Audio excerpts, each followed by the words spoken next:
26 नवंबर 2008 की रात मुंबई में जो हुआ उसने पूरे देश को हिला दिया। इसे हम 26/11 के नाम से जानते हैं। उस रात करीब 8-10 आतंकवादी समुद्र के रास्ते मुंबई पहुंचे। ये लोग पाकिस्तान से आए थे और इनका संबंध आतंकी संगठन लश्कर-ए तैयबा से था।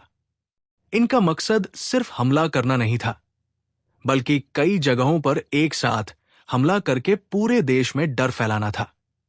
ये लोग पहले कराची से नाव में निकले, फिर समुद्र में एक भारतीय मछली पकड़ने वाली नाव को हाईजैक किया, उसके कप्तान को मार दिया और उसी के जरिए मुंबई के तट तक पहुंचे।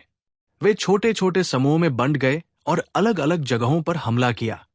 Chhatrapati Shivaji terminus, CST, railway station, Taj hotel, Oberoi hotel, Nariman house और कैफे लियोपोल्ड। CST स्टेशन पर अंधाधुंध गोलियां चलाई गई।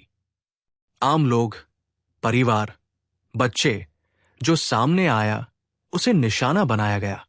उस हमले में सैकड़ों लोग घायल हुए और 160 से ज्यादा लोगों की जान गई। ताज होटल यानी ताज महल पैलेस, मुंबई में आतंकवादियों ने कई लोगों को बंधक बना लिया। वहां आग भी लगाई गई। 3 दिन तक ऑपरेशन चला। टीवी पर पूरी दुनिया लाइव देख रही थी कि भारत का सबसे बड़ा शहर कैसे जूझ रहा है। इन आतंकवादियों में से एक जिंदा पकड़ा गया। उसका नाम था अजमल कसाब। उसे मुंबई पुलिस ने बहादुरी से पकड़ा। खासकर ASI तुकाराम ओंबले ने अपनी जान देकर उसे जिंदा पकड़ा ताकि सच्चाई सामने आ सके। बाद में अदालत में केस चला और उसे फांसी दी गई। अब बात करते हैं भारतीय सुरक्षा बलों की। शुरुआत में मुंबई पुलिस ने मोर्चा संभाला, लेकिन आतंकवादी अच्छी ट्रेनिंग लेकर आए थे। बाद में दिल्ली से नेशनल सिक्योरिटी गार्ड यानी NSG कमांडो बुलाए गए। कमांडो ऑपरेशन ब्लैक टॉर्नेडो चलाया गया। 3 दिन की मुठभेड़ के बाद सभी आतंकवादियों को मार गिराया गया। कुछ बातें जो आम लोग कम जानते हैं। इन आतंकवादियों को सैटेलाइट फोन और GPS दिया गया था। उन्हें बाहर से लगातार निर्देश मिल रहे थे। जांच में पता चला कि वे टीवी पर लाइव कवरेज देखकर अपनी रणनीति बदल रहे थे। इसी घटना के बाद भारत ने मीडिया कवरेज के नियम सख्त किए। इस हमले के बाद भारत ने तटीय सुरक्षा बढ़ाई, NIA, राष्ट्रीय जांच एजेंसी बनाई और बड़े शहरों में क्विक रिस्पांस टीम तैनात की गई। यह हमला सिर्फ गोलियों का नहीं था, बल्कि मानसिक युद्ध था। दुनिया को दिखाने की कोशिश कि भारत असुरक्षित है। लेकिन 3 दिन बाद जब ऑपरेशन खत्म हुआ तो यह भी साबित हुआ कि भारत झुकता नहीं है। 26/11 सिर्फ 10 आतंकवादियों का हमला नहीं था। इसके पीछे पूरा दिमाग बैठा था। यह हमला अचानक नहीं हुआ था, बल्कि महीनों की प्लानिंग, ट्रेनिंग और रिमोट कंट्रोल से चलाया गया ऑपरेशन था। इसका मुख्य जिम्मा पाकिस्तानी आतंकी संगठन लश्कर-ए तैयबा के हाथ में था। सबसे ज्यादा जिन नामों की चर्चा हुई, उनमें पहला नाम था हाफिज सईद। ये उस संगठन का संस्थापक माना जाता है। दूसरा बड़ा नाम था ज़ाकी-उर-रहमान लखवी। जांच एजेंसियों के मुताबिक लखवी ऑपरेशन का फील्ड कमांडर था। मतलब जमीन पर जो 10 लोग हमला कर रहे थे, उन्हें निर्देश बाहर से दिए जा रहे थे। अब सबसे चौंकाने वाली बात, हमला मुंबई में हो रहा था, लेकिन कंट्रोल रूम पाकिस्तान में बैठा था। जांच में सामने आया कि कराची में एक जगह से आतंकवादियों को लगातार फोन पर गाइड किया जा रहा था। उनके पास सैटेलाइट फोन और इंटरनेट आधारित कॉलिंग सिस्टम था। जब वे होटल के अंदर थे तो कंट्रोल रूम से उन्हें कहा जा रहा था, ज्यादा से ज्यादा लोगों को बंधक बनाओ, विदेशियों को निशाना बनाओ, आग लगाओ ताकि मीडिया का ध्यान बना रहे। भारतीय एजेंसियों ने बाद में कुछ कॉल्स इंटरसेप्ट की। उन रिकॉर्डिंग में साफ सुना गया कि बाहर बैठा व्यक्ति अंदर के आतंकियों को समझा रहा है कि कहां छिपना है, कहां से गोली चलानी है और कैसे ऑपरेशन लंबा खींचना है ताकि पूरी दुनिया देखे। एक और नाम सामने आया, डेविड हेडली। ये सीधा हमले में शामिल नहीं था, लेकिन इसने पहले मुंबई आकर कई बार रेकी की थी। ताज होटल, ओबेरॉय, नरीमन हाउस, इन जगहों की वीडियो रिकॉर्डिंग और नक्शा जैसी जानकारी इकट्ठा की गई थी। बाद में अमेरिका में इसे गिरफ्तार किया गया और इसने कई बड़े खुलासे किए। जांच में यह भी सामने आया कि आतंकियों को सिर्फ हथियार चलाने की ट्रेनिंग नहीं दी गई थी, बल्कि उन्हें मानसिक रूप से तैयार किया गया था। मरना है तो शहीद बनकर मरना। उन्हें कहा गया था कि पकड़े मत जाना। इसलिए 9 मारे गए और सिर्फ एक जिंदा पकड़ा गया। कंट्रोल रूम वाले लोग लगातार टीवी न्यूज देख रहे थे। जैसे ही उन्हें पता चलता कि कमांडो किस तरफ से आ रहे हैं, वे फोन पर अंदर वालों को चेतावनी दे देते थे। यही वजह थी कि ऑपरेशन लंबा चला। अब बड़ा सवाल, क्या यह सब बिना सरकारी तंत्र की जानकारी के हो सकता था? भारत ने बार बार कहा कि इस हमले की जड़ पाकिस्तान की जमीन से जुड़ी है। अंतर्राष्ट्रीय दबाव भी पड़ा, लेकिन पूरी सच्चाई आज भी राजनीति और कूटनीति के बीच फंसी हुई है। 26/11 ने यह साफ कर दिया कि आतंकवाद अब बंदूक से नहीं, बल्कि टेक्नोलॉजी, लाइव कम्युनिकेशन और मानसिक युद्ध से लड़ा जाता है। ठीक है, अब बात करते हैं उन इंटरसेप्ट हुई फोन कॉल्स की, जिनसे पूरी दुनिया को समझ आया कि हमला सिर्फ 10 लोगों का नहीं था, बल्कि बाहर बैठा कंट्रोल रूम हर मिनट उन्हें चला रहा था। जब जांच एजेंसियों ने फोन रिकॉर्डिंग पकड़ी, तो उसमें साफ सुनाई देता है कि बाहर बैठे लोग लगातार निर्देश दे रहे थे। वे आतंकियों को भाई कहकर बुला रहे थे और कह रहे थे कि हिम्मत मत हारो, दुनिया तुम्हें देख रही है। इसका मकसद था उनका हौसला बढ़ाना, ताकि वे ज्यादा से ज्यादा देर तक हमला जारी रखें। एक कॉल में बाहर से कहा गया कि ज्यादा लोगों को बंधक बनाओ और कोशिश करो कि विदेशी नागरिक दिखें, ताकि अंतर्राष्ट्रीय मीडिया का ध्यान बना रहे। वे बार बार बोल रहे थे कि आग लगाओ, धुआं होगा तो टीवी पर दिखेगा। साफ था कि उनका मकसद सिर्फ हत्या नहीं, बल्कि पूरी दुनिया में डर फैलाना था। कुछ बातचीत में यह भी सामने आया कि कंट्रोल रूम वाले टीवी न्यूज देख रहे थे।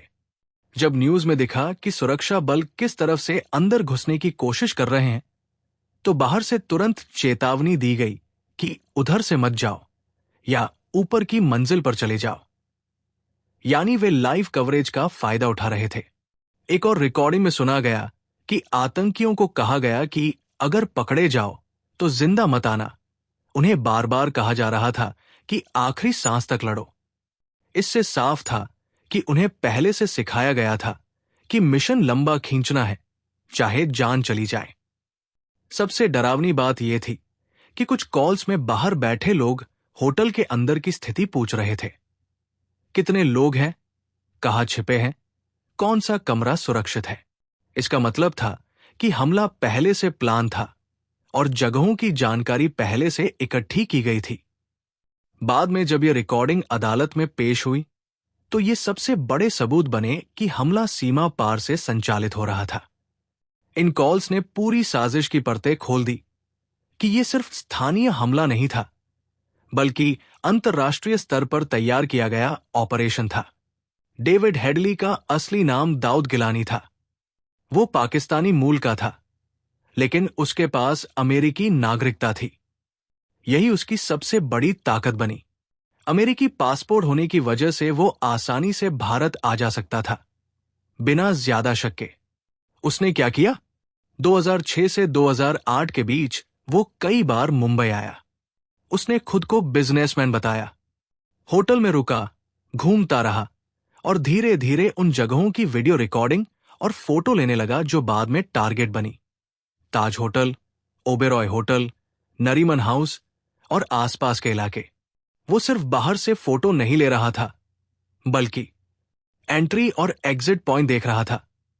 सीढ़ियां कहाँ है, लिफ्ट कहाँ है, समुद्र की तरफ से पहुंचने का रास्ता, पुलिस की तैनाती कैसी है, ये सारी जानकारी बाद में हमलावरों तक पहुंचाई गई। उसका कनेक्शन किससे था? जांच में सामने आया कि उसका संबंध आतंकी संगठन लश्कर-ई तैयबा से था। वो उनके लिए काम कर रहा था। उसने खुद कबूल किया कि उसे निर्देश दिए गए थे कि भारत में टारगेट जगहों की रेकी करो। इतना ही नहीं, उसने ये भी बताया कि कुछ पाकिस्तानी खुफिया अधिकारियों से उसकी मुलाकात हुई थी।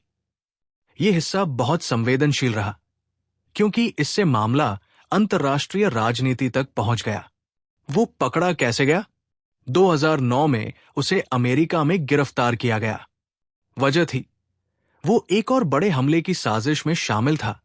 डेनमार्क में अखबार के ऑफिस पर हमला करने की योजना। गिरफ्तारी के बाद उसने अमेरिकी एजेंसियों के सामने कबूल किया कि उसने 26/11 से पहले मुंबई में रेकी की थी। उसने क्या क्या कबूल किया? उसने मुंबई के वीडियो और नक्शे तैयार किए। उसने ताज होटल के अंदर तक घूमकर रिकॉर्डिंग की। उसने माना कि उसे खास तौर पर यह देखने को कहा गया था कि विदेशी लोग कहां ज्यादा आते हैं। उसने ये भी बताया कि हमला ज्यादा से ज्यादा मीडिया कवरेज के लिए डिजाइन किया गया था। भारत को क्या मिला? भारत की एजेंसियों को उससे सीधे पूछताछ का पूरा मौका नहीं मिला, क्योंकि वो अमेरिका में था। लेकिन वीडियो लिंक के जरिए उससे सवाल पूछे गए। उसके बयान से पाकिस्तान कनेक्शन और मजबूत हुआ। सबसे बड़ी बात, अगर वो पहले पकड़ा जाता तो शायद 26/11 रोका जा सकता था, क्योंकि वो खुलेआम कई बार भारत आया और गया। जब डेविड हेडली 2009 में अमेरिका में पकड़ा गया, तब भारत ने उम्मीद की कि उसे भारत लाकर यहां ट्रायल होगा, क्योंकि 26/11 की रेकी उसी ने की थी। लेकिन ऐसा नहीं हुआ। वजह क्या थी? सबसे पहली वजह, वो अमेरिकी नागरिक था। अमेरिका अपने नागरिक को सीधे दूसरे देश को सौंपने में बहुत सख्त नियम अपनाता है। दूसरी बड़ी वजह, उसने अमेरिकी जांच एजेंसियों के साथ प्ली बार्गेन किया। मतलब उसने कोर्ट में डील की। उसने कई आतंकी साजिशों की जानकारी दी। बदले में उसे मौत की सजा से बचा लिया गया। इस समझौते के तहत यह तय हुआ कि उसे अमेरिका में ही सजा दी जाएगी और किसी दूसरे देश को प्रत्यर्पित सौंपा नहीं किया जाएगा। भारत को क्या मिला? भारत की एजेंसियों को उससे सीधी कस्टडी नहीं मिली, लेकिन वीडियो कॉन्फ्रेंस के जरिए भारतीय अधिकारियों ने उससे सवाल पूछे। उसने अदालत में माना कि उसने 26/11 से पहले मुंबई में कई बार आकर रेकी की थी और उसका संबंध आतंकी संगठन लश्कर-ई तैयबा से था। अमेरिका ऐसा क्यों करता है? अमेरिका के लिए वो सिर्फ 26/11 का आरोपी नहीं था, बल्कि वो उनके लिए इंटेलिजेंस का बड़ा स्रोत था। उसने और भी आतंकी नेटवर्क के बारे में जानकारी दी। इसलिए अमेरिका ने उसे अपने पास रखना ज्यादा फायदेमंद समझा। क्या भारत ने विरोध किया? हां, भारत ने कई बार आधिकारिक तौर पर मांग की कि उसे भारत लाया जाए, लेकिन कानूनी समझौते और अमेरिकी कानून के कारण यह संभव नहीं हुआ। बाद में उसे अमेरिका में 35 साल की सजा सुनाई गई। अंदर की कूटनीतिक सच्चाई, यह मामला सिर्फ कानूनी नहीं था, बल्कि अंतर्राष्ट्रीय राजनीति से जुड़ा था। अमेरिका और पाकिस्तान के रिश्ते, आतंकवाद के खिलाफ वैश्विक रणनीति, इन सब चीजों ने फैसला प्रभावित किया। भारत को सबूत तो मिले, लेकिन आरोपी की सीधी कस्टडी नहीं मिली। 26 नवंबर 2008 की रात जब सीएसटी स्टेशन पर गोलियां चली, उस समय मुंबई पुलिस के पास ना बुलेट प्रूफ जैकेट सही थी, ना आधुनिक हथियार। ज्यादातर पुलिसकर्मी पुराने .303 राइफल या साधारण पिस्टल लेकर ड्यूटी कर रहे थे। उधर आतंकियों के पास AK-47 और ग्रेनेड थे। सीएसटी स्टेशन शुरुआती प्रतिक्रिया, जब फायरिंग शुरू हुई, वहां मौजूद पुलिसकर्मी पहले तो समझ ही नहीं पाए कि हो क्या रहा है, लेकिन जैसे ही स्थिति साफ हुई, उन्होंने तुरंत जवाबी फायरिंग की कोशिश की। उनके पास भारी हथियार नहीं थे, फिर भी वे भागे नहीं। कई पुलिसकर्मी बिना पर्याप्त सुरक्षा के लोगों को प्लेटफॉर्म से बाहर निकालने लगे। उस समय वायरलेस पर मैसेज गया कि स्टेशन पर हमला हुआ है। शहर के अलग अलग थानों से पुलिस मौके पर पहुंचने लगी। गिरगांव चौपाटी सबसे बड़ा मोड़। सीएसटी से निकलकर 2 आतंकी, अजमल कसाब और उसका साथी, गाड़ी लेकर भाग रहे थे। रास्ते में कई जगह फायरिंग हुई। पुलिस ने पूरे शहर में नाकाबंदी शुरू कर दी। गिरगांव चौपाटी पर पुलिस ने बैरिकेड लगाया हुआ था। जैसे ही संदिग्ध गाड़ी आई, पुलिस ने रोकने की कोशिश की। आतंकियों ने फिर फायरिंग शुरू कर दी। मुठभेड़ में कई पुलिसकर्मी घायल हुए। यहीं पर तुकाराम ओंबल ने वो किया जो इतिहास बन गया। जब आतंकी गाड़ी से उतरा और AK-47 लेकर गोली चला रहा था, ओंबले बिना हथियार के उसकी तरफ दौड़े। उन्होंने सीधे बंदूक पकड़ ली ताकि वो और गोली ना चला सके। उस समय आतंकी ने उन पर कई गोलियां दाग दी। वे वही शहीद हो गए, लेकिन उनकी वजह से आतंकी जिंदा पकड़ा गया। वो जिंदा पकड़ा गया आतंकी था अजमल कसाब। अगर ओंबले उस समय बंदूक नहीं पकड़ते तो शायद वह भी मारा जाता और फिर पूरी साजिश का सबूत कमजोर पड़ सकता था। मुंबई पुलिस की असली स्थिति। सच्चाई यह है कि मुंबई पुलिस उस स्तर के हमले के लिए तैयार नहीं थी। आधुनिक असॉल्ट राइफल नहीं, कमांडो ट्रेनिंग सीमित, बुलेट प्रूफ जैकेट की गुणवत्ता खराब। फिर भी शुरुआती 3-4 घंटे तक उन्होंने ही मोर्चा संभाला। अगर वे तुरंत रिएक्ट नहीं करते तो हताहतों की संख्या और बढ़ सकती थी। एक और कड़वी सच्चाई, उस रात 3 वरिष्ठ अधिकारी हेमंत करकरे, अशोक कामटे और विजय सालस्कर ऑपरेशन के दौरान शहीद हुए। वे खुद मौके पर पहुंचे थे और सीधे मुकाबले में गए। मुंबई पुलिस ने उस रात टेक्नोलॉजी या भारी हथियारों से नहीं, बल्कि हिम्मत से लड़ाई लड़ी। उनके शुरुआती एक्शन ने समय खरीदा ताकि बाद में NSG कमांडो आकर ऑपरेशन पूरा कर सके। अब बात करते हैं उस सबसे खतरनाक हिस्से की, जब national security guard, NSG, commando Taj और ओबेरॉय होटल के अंदर घुसे। इसे ऑपरेशन ब्लैक टॉर्नेडो कहा गया। हमला 26 नवंबर की रात शुरू हुआ, लेकिन NSG दिल्ली से थी। उन्हें एयरलिफ्ट करके मुंबई लाया गया। इसमें भी समय लगा, क्योंकि उस समय हर शहर में NSG हब नहीं थे। कमांडो तड़के मुंबई पहुंचे और सीधे होटल की तरफ बढ़े। ताज होटल का ढांचा बहुत जटिल था। पुरानी विंग, नई विंग, सैकड़ों कमरे, लंबी गलियां, कई सीढ़ियां। अंदर धुआं था, आग लगी हुई थी और आतंकवादी लगातार जगह बदल रहे थे। सबसे बड़ी चुनौती थी बंधकों और आतंकियों में फर्क करना। आतंकी कभी होटल स्टाफ जैसा दिखने की कोशिश करते, कभी कमरे बदलते रहते। कमांडो ने छत से एंट्री ली, कुछ ने नीचे से घुसकर फ्लोर दर फ्लोर सर्च शुरू किया। यह कोई फिल्म जैसा सीधा मुकाबला नहीं था। हर दरवाजा खोलना जान जोखिम में डालना था। कमरे में घुसने से पहले ग्रेनेड फेंका जा सकता था या अंदर से अचानक फायरिंग हो सकती थी। इसलिए वे धीरे धीरे आगे बढ़े। पहले जिन फ्लोर पर ज्यादा लोग फंसे थे, वहां पहुंचकर बंधकों को सुरक्षित निकाला गया। कई लोगों को खिड़की तोड़कर बाहर निकाला गया। आतंकी लगातार फोन पर बाहर बैठे कंट्रोल रूम से बात कर रहे थे और पोजीशन बदल रहे थे। इसी वजह से ऑपरेशन लंबा चला। कमांडो को होटल का नक्शा तुरंत उपलब्ध नहीं था, इसलिए उन्हें मौके पर ही लेआउट समझना पड़ा। धुएं और आग की वजह से विजिबिलिटी कम थी, सांस लेना मुश्किल था। फिर भी वे एक एक कमरे की तलाशी लेते रहे। ओबेरॉय होटल में भी यही हाल था। वहां भी बंधक बनाए गए थे। कमांडो ने रणनीति बदलकर अलग अलग टीमों में होटल को घेरा और ऊपर से नीचे की तरफ क्लियर करना शुरू किया। करीब 60 घंटे तक ऑपरेशन चला। आखिरकार सभी आतंकियों को मार गिराया गया और सैकड़ों लोगों को जिंदा बचा लिया गया। इस ऑपरेशन ने दिखाया कि शहरी आतंकवाद से निपटना कितना कठिन होता है।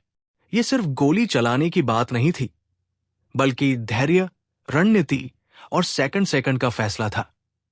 कई कमांडो घायल हुए, कुछ शहीद भी हुए, लेकिन उन्होंने होटल के अंदर फंसे लोगों को निकालने में कोई कसर नहीं छोड़ी।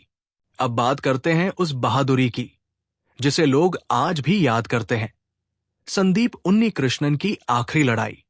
जब NSG कमांडो ताज होटल के अंदर ऑपरेशन चला रहे थे, उस समय मेजर संदीप उन्नीकृष्णन एक टीम को लीड कर रहे थे। होटल के अंदर कई मंजिलों पर आतंकवादी छिपे हुए थे। गोलियां चल रही थी, धुआं था और हर कमरे में खतरा था। उनकी टीम को सूचना मिली कि कुछ बंधक ऊपरी मंजिलों पर फंसे हैं और आतंकी वही आसपास है। मेजर संदीप अपनी टीम के साथ ऊपर बढ़े। सीढ़ियों के पास और गलियारे में अचानक फायरिंग हुई। उनके एक साथी कमांडो घायल हो गए। ऐसी स्थिति में अक्सर पीछे हटकर कवर लिया जाता है, लेकिन उन्होंने फैसला लिया कि पहले घायल साथी को सुरक्षित निकाला जाए। उन्होंने खुद आगे बढ़कर आतंकियों का ध्यान अपनी तरफ खींचा ताकि बाकी टीम घायल कमांडो को बाहर निकाल सके। जब वे आतंकियों का पीछा करते हुए ऊपर की तरफ बढ़े, तब आमना सामना बहुत नजदीक से हुआ।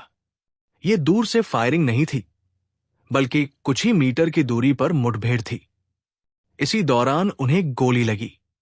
फिर भी उन्होंने पीछे हटने से मना किया। कहा जाता है कि उन्होंने अपने साथियों से कहा कि वे आगे बढ़े और मिशन पूरा करें। मुठभेड़ के दौरान वे गंभीर रूप से घायल हो गए और वही शहीद हो गए, लेकिन उनकी कार्रवाई ने टीम को समय दिया और बंधकों को बचाने का रास्ता साफ किया। उनकी बहादुरी की वजह से कई लोग जिंदा बाहर निकल सके। बाद में उन्हें देश के सर्वोच्च शांति काल वीरता सम्मान अशोक चक्र से सम्मानित किया गया। उनका नाम 26/11 की कहानी में सिर्फ एक सैनिक के रूप में नहीं, बल्कि नेतृत्व और बलिदान के प्रतीक के रूप में लिया जाता है। उनकी आखिरी लड़ाई ये दिखाती है कि ऑपरेशन सिर्फ हथियारों से नहीं, बल्कि फैसले और साहस से जीता जाता है। अब बात करते हैं नेवी और मरीन कमांडो की भूमिका की, क्योंकि 26/11 में सिर्फ पुलिस और एनएसजी ही नहीं, बल्कि भारतीय नौसेना भी सक्रिय हुई थी। मुंबई समुद्र के किनारे बसा शहर है। जब यह साफ हुआ कि आतंकी समुद्री रास्ते से आए हैं, तब भारतीय नौसेना और कोस्ट गार्ड को तुरंत अलर्ट किया गया। मुंबई में नौसेना का बड़ा बेस है और वही तैनात मरीन कमांडो यूनिट मार्कोस को सबसे पहले मूव करने का आदेश मिला। हमला शुरू होने के कुछ घंटों के भीतर मार्कोस को ताज होटल के आसपास तैनात किया गया। वे समुद्री घुसपैठ और क्लोज क्वार्टर बैटल के लिए ट्रेन होते हैं। शुरुआती चरण में उन्होंने होटल के आसपास का इलाका सुरक्षित किया, कुछ हिस्सों में अंदर घुसकर स्थिति का आकलन किया और बंधकों को बाहर निकालने में मदद की। लेकिन पूरा ऑपरेशन बाद में एनएसजी को सौंपा गया, क्योंकि शहरी आतंकवाद और बंधक संकट से निपटने के लिए एनएसजी की विशेष ट्रेनिंग होती है। एक बड़ा सवाल हमेशा उठता है, अगर मार्कोस मुंबई में ही थे तो क्या वे पूरा ऑपरेशन संभाल सकते थे?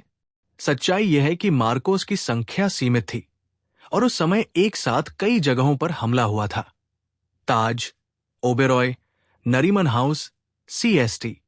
इसलिए रणनीति ये बनी कि स्थानीय सुरक्षा बल और मार्कोस शुरुआती कंट्रोल ले और फिर दिल्ली से नेशनल सिक्योरिटी गार्ड बुलाकर व्यापक ऑपरेशन चलाया जाए।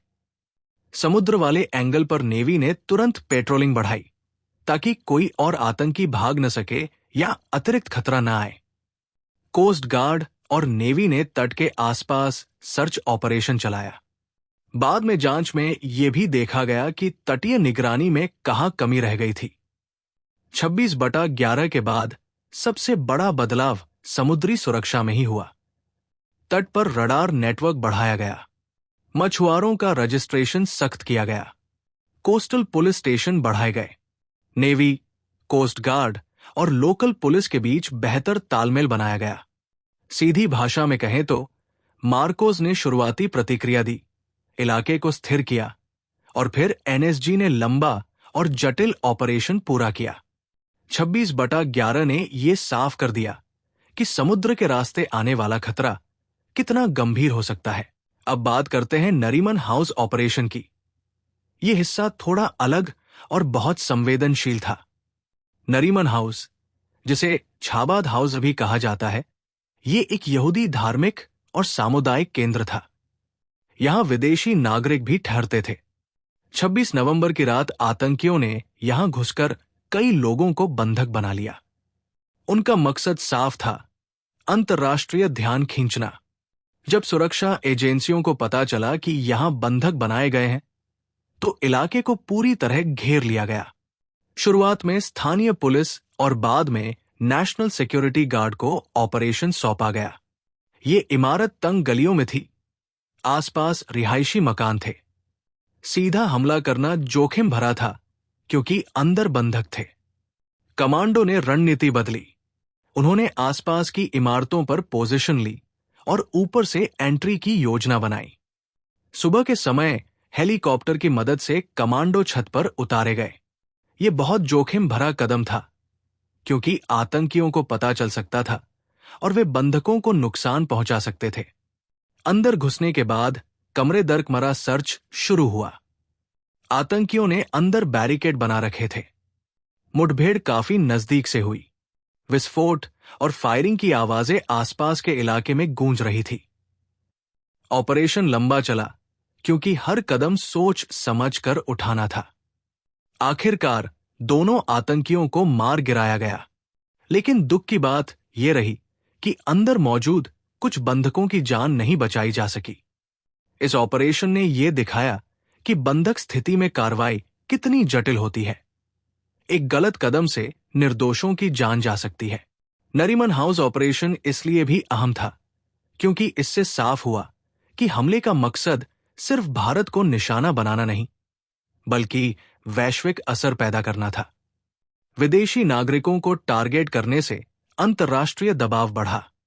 26/11 की पूरी कहानी में नरीमन हाउस वो अध्याय है जो कम चर्चा में आता है, लेकिन रणनीतिक रूप से बहुत महत्वपूर्ण था। 26/11 के दौरान लगभग सभी बड़े टीवी चैनल लगातार लाइव प्रसारण कर रहे थे। होटल के बाहर से, छतों से, अलग अलग एंगल से कैमरे चल रहे थे। लोग टीवी पर हर मिनट देख पा रहे थे कि कमांडो कहां खड़े हैं, किस खिड़की से अंदर जा रहे हैं, किस फ्लोर पर हलचल है। समस्या यहीं से शुरू हुई। बाद में जांच में सामने आया कि आतंकी अंदर मोबाइल फोन के जरिए बाहर बैठे कंट्रोल रूम से संपर्क में थे। बाहर बैठे लोग टीवी देख रहे थे। जब टीवी पर दिखता कि सुरक्षा बल किसी खास तरफ से बढ़ रहे हैं, तो अंदर फोन करके चेतावनी दी जाती थी, उस दिशा से फोर्स आ रही है, पोजीशन बदलो, ऊपर चले जाओ। यानी लाइव कवरेज अनजाने में ऑपरेशन की जानकारी दुश्मन तक पहुंचा रही थी। ताज होटल के बाहर मीडिया वैन और रिपोर्टर इतने पास थे कि कभी कभी कमांडो मूवमेंट भी दिख जाती थी। नरीमन हाउस ऑपरेशन के समय हेलीकॉप्टर से कमांडो उतरते हुए भी टीवी पर दिखाया गया। यह बहुत संवेदनशील पल था। सुरक्षा एजेंसियों के लिए यह दोहरी चुनौती बन गई। एक तरफ आतंकी अंदर सक्रिय थे, दूसरी तरफ ऑपरेशन की रणनीति टीवी पर आ रही थी। उस समय स्पष्ट मीडिया गाइडलाइन इतनी सख्त नहीं थी। बाद में सरकार ने इस पर गंभीरता से विचार किया। 26/11 के बाद नियम बनाए गए कि किसी भी चल रहे आतंकवादी ऑपरेशन के दौरान लाइव रणनीतिक मूवमेंट नहीं दिखाया जाएगा। प्रसारण में देरी, डिले और नियंत्रण की व्यवस्था की गई। ये घटना एक बड़ा सबक बनी। आधुनिक आतंकवाद में मीडिया भी अनजाने में युद्ध का हिस्सा बन सकता है। इसलिए सुरक्षा और सूचना के बीच संतुलन बहुत जरूरी है। सीधी भाषा में कहें तो मीडिया का मकसद खबर दिखाना था, लेकिन लाइव टेलीकास्ट ने ऑपरेशन को और कठिन बना दिया। 26 नवंबर की रात जैसे ही पहली खबर आई कि मुंबई में फायरिंग हुई है, पहले इसे गैंगवार समझा गया, लेकिन कुछ ही देर में साफ हो गया कि यह बड़ा आतंकवादी हमला है। मुंबई से लगातार इनपुट दिल्ली के कंट्रोल रूम तक पहुंच रहे थे। उस समय देश के गृह मंत्री थे शिवराज पाटिल और प्रधानमंत्री थे मनमोहन सिंह। जैसे जैसे हमले की गंभीरता सामने आई, दिल्ली में आपात बैठकें शुरू हो गई। कैबिनेट कमेटी ऑन सिक्योरिटी को अलर्ट किया गया। राष्ट्रीय सुरक्षा सलाहकार और खुफिया एजेंसियों के प्रमुख लगातार स्थिति की समीक्षा कर रहे थे। सबसे बड़ा फैसला था, क्या तुरंत एनएसजी भेजी जाए, क्योंकि एनएसजी दिल्ली में तैनात थी। उन्हें एयरलिफ्ट करने के लिए विमान की व्यवस्था करनी थी। उस समय अलग अलग एजेंसियों के बीच समन्वय में समय लगा। रात में विमान की उपलब्धता, तैयारी, मूवमेंट, इन सब में कीमती घंटे निकल गए। दिल्ली से लगातार मुंबई पुलिस और राज्य सरकार से संपर्क बना हुआ था। सवाल उठ रहा था, हमला कितनी जगहों पर है, क्या ये सीमित है या और भी जगह टारगेट है? क्या और आतंकी शहर में घुसे हैं? क्योंकि जानकारी साफ नहीं थी, फैसले भी दबाव में लिए जा रहे थे। एक और चिंता थी, क्या ये युद्ध जैसी स्थिति है? क्योंकि जैसे जैसे पाकिस्तान कनेक्शन सामने आ रहा था, अंतर्राष्ट्रीय असर की आशंका बढ़ रही थी। विदेश मंत्रालय भी सक्रिय हो गया ताकि वैश्विक स्तर पर स्थिति संभाली जा सके। दिल्ली में उस रात सबसे बड़ा संकट यह था कि हमला लाइव चल रहा था और हर मिनट तस्वीर बदल रही थी। किसी के पास पूरी जानकारी नहीं थी, लेकिन तुरंत निर्णय लेने थे। 26/11 के बाद यही बात सबसे ज्यादा आलोचना में आई कि एनएसजी को पहुंचने में देर क्यों हुई? क्या अलग अलग शहरों में पहले से कमांडो हब नहीं होने चाहिए थे? इसी सवाल ने बाद में बड़ा बदलाव करवाया। उस रात दिल्ली में अफरातफरी नहीं, बल्कि भारी दबाव था। फैसले तेजी से हो रहे थे, लेकिन हमला इतना बहुस्तरीय था कि हर कदम चुनौतीपूर्ण था। 2007 से 2008 के दौरान पाकिस्तान में सक्रिय आतंकी संगठन लश्कर-ए तैयबा ने बड़े शहर पर हमला करने की योजना बनानी शुरू की। मकसद था ऐसा हमला जो अंतर्राष्ट्रीय खबर बने, कई दिन तक चले और भारत की छवि को झटका दे। पहले चरण भर्ती और ब्रेन वॉश। गरीब और कम पढ़े लिखे युवकों को चुना गया। उन्हें पहले धार्मिक भाषणों के जरिए मानसिक रूप से तैयार किया गया। फिर कहा गया कि ये मिशन है जिसमें मरना भी पड़े तो पीछे नहीं हटना। दूसरा चरण ट्रेनिंग। AK-47 चलाना, ग्रेनेड इस्तेमाल करना, समुद्र में नाव चलाना, GPS और सैटेलाइट फोन का उपयोग। बंधक स्थिति में कैसे टिके रहना। उन्हें मॉक बिल्डिंग में अभ्यास कराया गया, यानी होटल जैसे ढांचे बनाकर अंदर घुसने और लड़ने की ट्रेनिंग दी गई।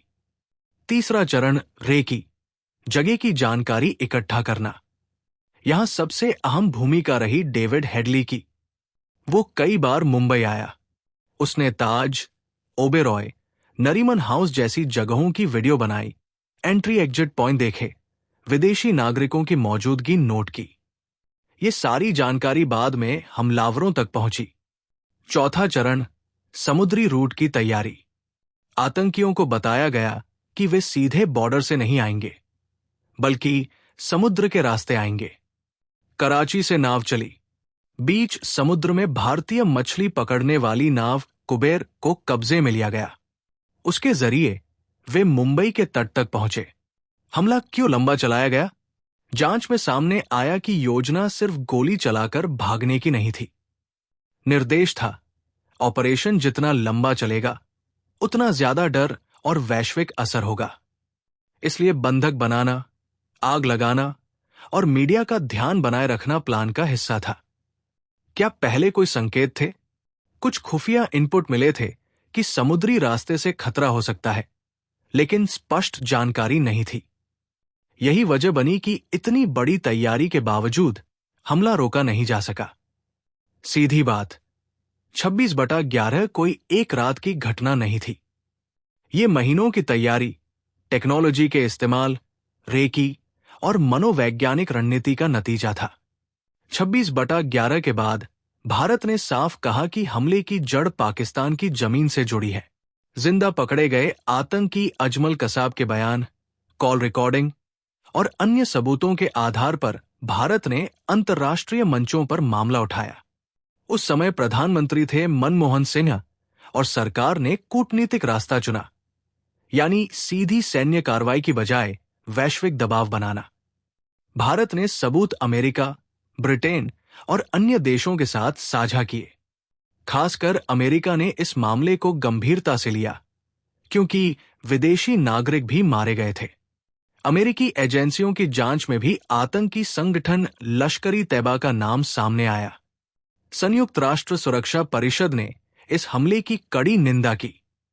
बाद में यूनाइटेड नेशन सिक्योरिटी काउंसिल ने जमात-उद-दावा, जिसे लश्कर-ए-तैयबा का फ्रंट माना जाता है, पर प्रतिबंध लगाए। इसके प्रमुख हाफिज सईद को भी अंतर्राष्ट्रीय आतंकवादी सूची में डाला गया। पाकिस्तान पर दबाव बढ़ा कि वो जांच करे और दोषियों के खिलाफ कार्रवाई करे। कुछ गिरफ्तारियां भी हुई, जैसे जाकी उर रहमान लखवी, जिसे ऑपरेशन का मास्टरमाइंड माना गया। लेकिन बाद में कानूनी प्रक्रिया लंबी चली, जमानत हुई और कई मामलों में सख्त सजा नहीं दिखी। यही बात भारत के लिए निराशाजनक रही। अमेरिका ने भी दबाव बनाया, लेकिन उस समय अमेरिका को अफगानिस्तान में पाकिस्तान की जरूरत थी। इसलिए दबाव और रणनीतिक हित दोनों साथ चल रहे थे। यही अंतर्राष्ट्रीय राजनीति की जटिलता है।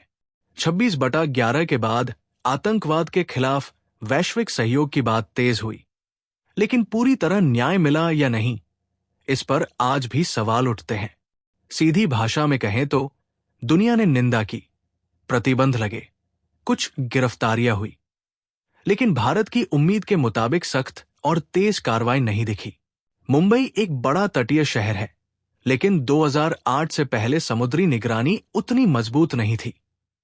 भारतीय नौसेना, कोस्ट गार्ड और राज्य की मरीन पुलिस तीनों की जिम्मेदारी अलग अलग हिस्सों में बंटी थी।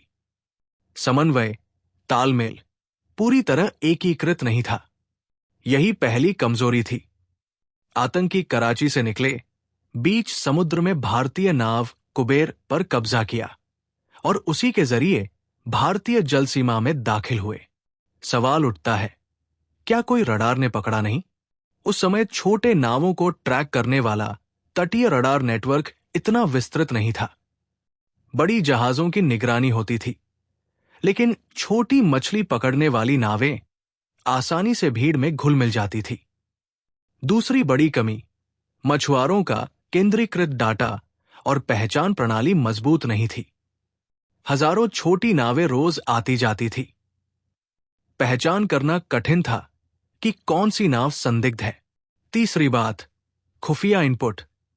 कुछ एजेंसियों को समुद्री रास्ते से हमले की सामान्य चेतावनी मिली थी, लेकिन वो बहुत सामान्य थी। समुद्री खतरा हो सकता है। कोई स्पष्ट तारीख, जगह या नाव का नाम नहीं था। इसलिए अलर्ट तो था, पर ठोस कार्रवाई नहीं हुई।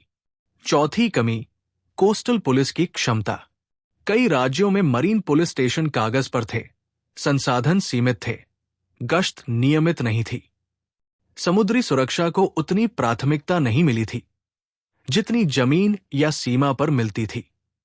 जब 26/11 हुआ, तब यह साफ हो गया कि समुद्र खुला दरवाजा बन सकता है। 26/11 के बाद क्या बदला? पूरे तट पर रडार चेन नेटवर्क लगाया गया। भारतीय नौसेना को तटीय सुरक्षा का केंद्रीय समन्वयक बनाया गया। मछुआरों को बायोमेट्रिक पहचान पत्र दिए गए।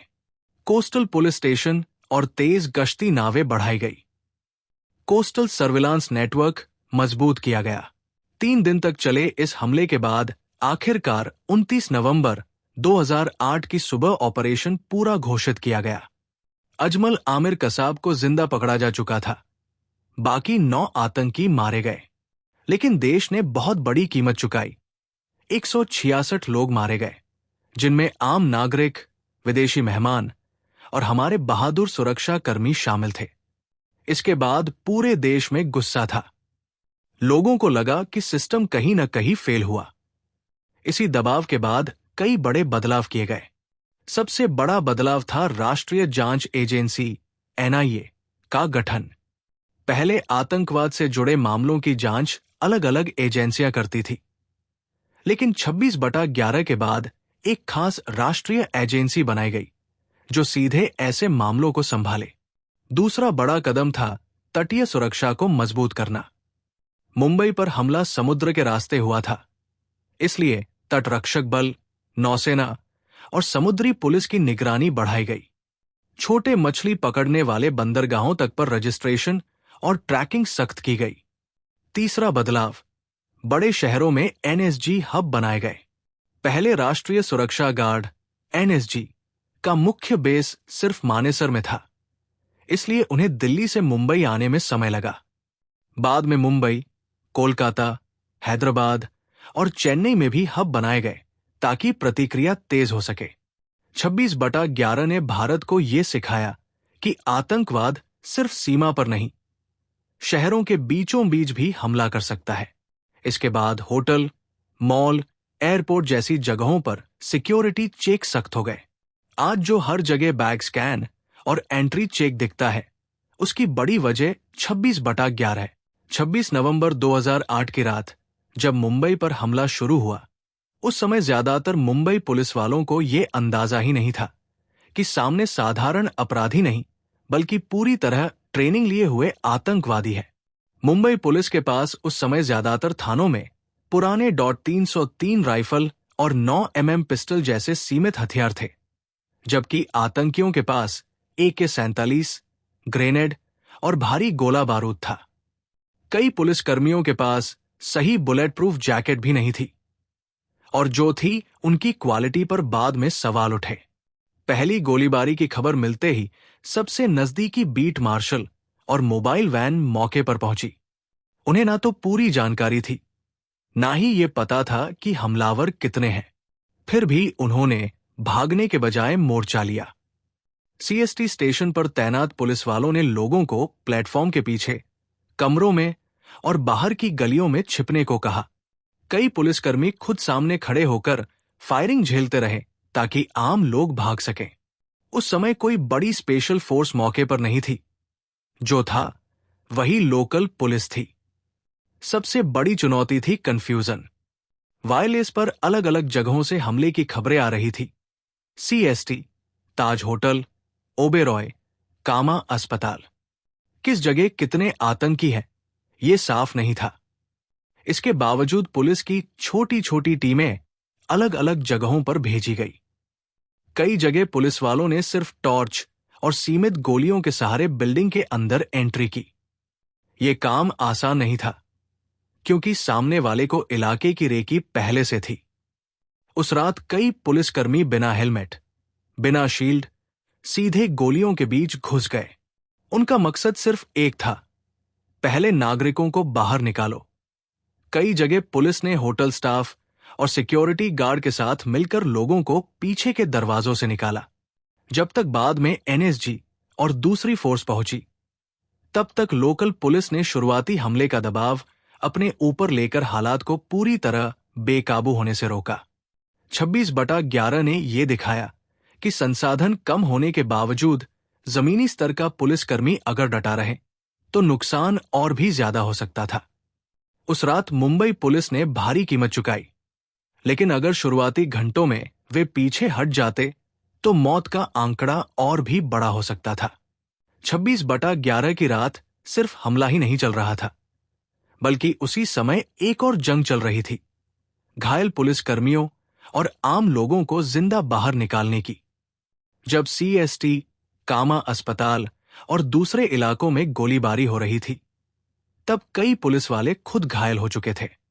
गोलियां चल रही थी, ग्रेनेड फट रहे थे और अंधेरा कंफ्यूजन अलग। ऐसे में रेस्क्यू करना सबसे बड़ा जोखिम था।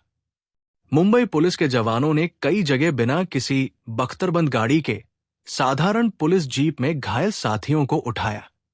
कई बार तो 2 पुलिसकर्मी कवर फायर देते थे और तीसरा घायल को खींचकर बाहर लाता था।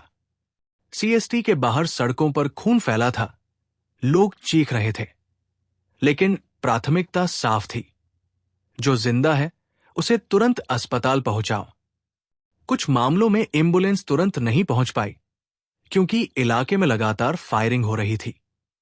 तब पुलिस ने प्राइवेट गाड़ियों, टैक्सी और यहां तक कि हाथ से सहारा देकर भी घायलों को निकाला। कामा अस्पताल के पास हालात इतने खतरनाक थे कि हर मूवमेंट में जान का खतरा था। फिर भी कई पुलिस वालों ने बिना इंतजार किए अपने घायल साथियों को उठाया। एक और बड़ी दिक्कत थी, ये पता नहीं था कि हमलावर अभी भी आसपास छिपे हैं या नहीं। यानी जो पुलिसकर्मी रेस्क्यू कर रहा है, वो खुद भी अगला निशाना बन सकता है। फिर भी रेस्क्यू रुका नहीं। कई जवानों ने बाद में बताया कि उस समय डर सोचने का मौका ही नहीं देता। दिमाग बस एक ही चीज पर चलता है, साथी को छोड़ना नहीं है। 26/11 की कहानी में अक्सर मुठभेड़ और ऑपरेशन की बात होती है, लेकिन घायल पुलिसकर्मियों को गोलीबारी के बीच निकालना भी उतना ही बड़ा साहस था। अगर वो त्वरित रेस्क्यू न होता तो मौत का आंकड़ा और बढ़ सकता था। उस रात बहादुरी सिर्फ गोली चलाने में नहीं थी, बल्कि गोलियों के बीच अपने लोगों को कंधे पर उठाकर सुरक्षित जगह पहुंचाने में भी थी। अब 26/11 के लगभग 60 घंटों का क्रम सरल बोलचाल की भाषा में समझो, बड़े बड़े समय बिंदुओं में, ताकि कहानी साफ रहे और भटके नहीं। 26 नवंबर 2008 शाम करीब 8 बजे के बाद 10 आतंकी समुद्र के रास्ते मुंबई में दाखिल होते हैं। ये लोग अलग अलग टीम में बंट जाते हैं। इनका निशाना भी अलग अलग जगह होती है। रात 9:20 बजे के आसपास CST स्टेशन 2 आतंकी अंदर घुसते हैं और अंधाधुंध फायरिंग शुरू कर देते हैं। स्टेशन पर भगदड़ मच जाती है। स्थानीय पुलिस तुरंत पहुंचती है, लेकिन हथियार कमजोर है। कई लोग वहीं मारे जाते हैं। करीब 9:40 बजे लियोपोल्ड कैफे और ताज होटल फायरिंग और धमाके शुरू हो जाते हैं। हमलावरों की एक team Taj Mahal palace hotel में घुसती है, दूसरी टीम ओबेरॉय ट्राइडेंट होटल में। दोनों जगह मेहमानों को बंधक बनाया जाता है। करीब 10 बजे कामा अस्पताल के पास पुलिस को सूचना मिलती है कि आतंकी उधर बढ़ रहे हैं। मुठभेड़ होती है। इसी दौरान महाराष्ट्र ATS के प्रमुख हेमंत करकरे और अन्य वरिष्ठ अधिकारी गोलियों का शिकार हो जाते हैं। ये घटना पूरे ऑपरेशन को और गंभीर बना देती है। रात 11 बजे कसाब पकड़ा जाता है। CST से भाग रहे 2 आतंकियों में से एक मारा जाता है। दूसरा अजमल आमिर कसाब जिंदा पकड़ा जाता है। यही बाद में पूरी साजिश का बड़ा सबूत बनता है। 27 नवंबर तड़के 1-3 बजे मुंबई के अलग अलग इलाकों में फायरिंग जारी है। लोकल पुलिस हालात संभालने की कोशिश करती है। इसी बीच दिल्ली से राष्ट्रीय सुरक्षा गार्ड NSG को एयरलिफ्ट किया जाता है। सुबह 5-6 बजे NSG मुंबई पहुंचती है। ऑपरेशन की प्लानिंग शुरू होती है। होटल के अंदर कितने आतंकी हैं, कितने लोग फंसे हैं, ये साफ नहीं है। 27 नवंबर पूरा दिन ताज, ओबेरॉय और नरीमन हाउस में फायरिंग रुक रुक कर चलती रहती है। कई बंधकों को बाहर निकाला जाता है। टीवी पर पूरी दुनिया लाइव देख रही होती है। आतंकियों के पास सैटेलाइट फोन और बाहर से निर्देश मिल रहे होते हैं। 28 नवंबर सुबह ओबेरॉय होटल में ऑपरेशन तेज होता है। 2 आतंकी मारे जाते हैं। दर्जनों बंधकों को छुड़ाया जाता है। नरीमन हाउस में भी कमांडो हेलीकॉप्टर से उतरते हैं और ऑपरेशन चलाते हैं। 28 नवंबर दोपहर शाम नरीमन हाउस के सभी आतंकी ढेर किए जाते हैं, लेकिन कुछ बंधकों की जान जा चुकी होती है। शहर में अभी भी ताज होटल के अंदर मुठभेड़ जारी रहती है। 29 नवंबर सुबह करीब 7-8 बजे ताज होटल के आखिरी हिस्से में छिपे आतंकियों को मार गिराया जाता है। करीब 60 घंटे बाद ऑपरेशन खत्म घोषित होता है। अंत में 9 आतंकी मारे जाते हैं। 1 कसाब जिंदा पकड़ा जाता है। 166 लोग अपनी जान गंवाते हैं। मुंबई 3 दिन तक दहशत में रहता है, लेकिन आखिरकार शहर फिर खड़ा हो जाता है। 26/11 सिर्फ एक आतंकी हमला नहीं था। ये भारत की सुरक्षा व्यवस्था, राजनीति, मीडिया और आम लोगों की सोच के लिए एक बड़ा झटका था। 10 आतंकियों ने पूरे देश को 60 घंटे तक रोक कर रखा। लेकिन ये कहानी सिर्फ हमले की नहीं है। ये कहानी है हिम्मत, गलती, सुधार और सबक की। हमले के बाद जांच में साफ हुआ कि साजिश सीमा पार बैठकर रची गई थी। जिंदा पकड़ा गया आतंकी अजमल आमिर कसाब इस पूरी साजिश की सबसे बड़ी कड़ी बना। उसके कबूलनामे और तकनीकी सबूतों ने दिखाया कि हमला कोई अचानक की गई घटना नहीं थी, बल्कि महीनों की प्लानिंग का नतीजा था। भारत ने इसके बाद बड़ा कदम उठाया। राष्ट्रीय जांच एजेंसी NIA बनाई गई ताकि आतंकी मामलों की जांच एक मजबूत राष्ट्रीय स्तर पर हो सके।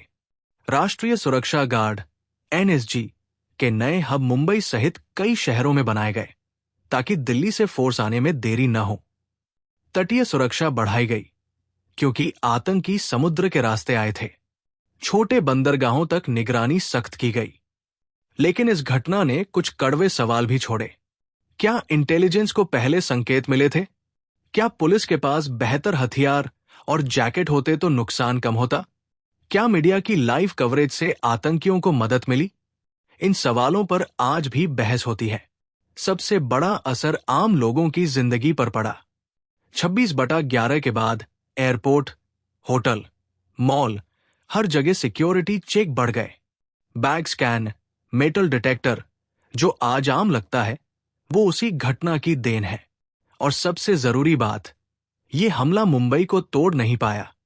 3 दिन तक गोलियां चली, आग लगी, चीखें गूंजी। लेकिन 29 नवंबर की सुबह जब ऑपरेशन खत्म हुआ, शहर फिर खड़ा हुआ। लोकल ट्रेनें चली, लोग काम पर गए। यही मुंबई की पहचान है। 26/11 हमें 2 बातें सिखाता है। पहली, दुश्मन कभी भी, कहीं भी हमला कर सकता है। दूसरी, एकजुट देश उससे भी मजबूत जवाब दे सकता है।